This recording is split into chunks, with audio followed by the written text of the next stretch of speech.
তোমাক কুৱেশ্যনটো দি আছে sin equal to 3/4 cos a tan a cot a আৰু sec a উলিওৱা। তো আমি কি কৰিব লাগিব, ফাৰ্ষ্টত এটা ট্ৰায়েংগল আঁকিব লাগিব। ধৰা এ বি চি, এটা আমাৰ ৰাইট এংগেল ট্ৰায়েংগল। তো আমাৰ দি আছে sin equal to 3/4। আমি জানো sin a কি হ'ব p/h মানে লম্ব বাই অতিভুজ BC বাই AC এগুলো কিমান আছে 3/4। তো কি হ'ব BC equal to 3k আৰু AC কি দিব পাৰিম AC equal to 4k।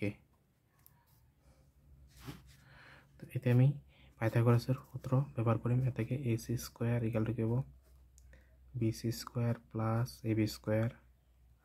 তো AC আমি কিমান পাইছো 4k square equal to BC আছে 3k square plus AB square. তো এটা আমাৰ কিমান হ'ব 16k স্কয়াৰ equal to কি হ'ব 9k square plus AB square. তো এটা আমি ইফালে আহিলে কি হ'ব মাইনাস হৈ যাব 16k square minus 9k square equal to AB square. এটা হ'ব 7k square equal to AB square.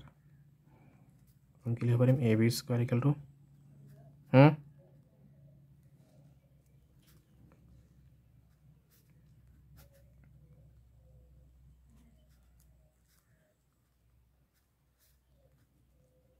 Square root cancel.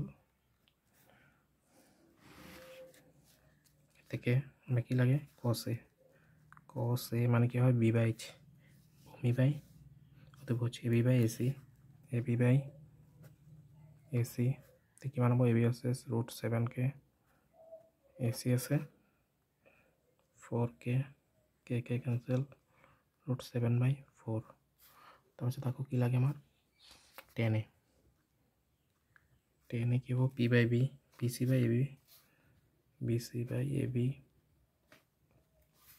BC আছে কিমান 3k AB আছে √7k k ক্যান্সেল 3/√7।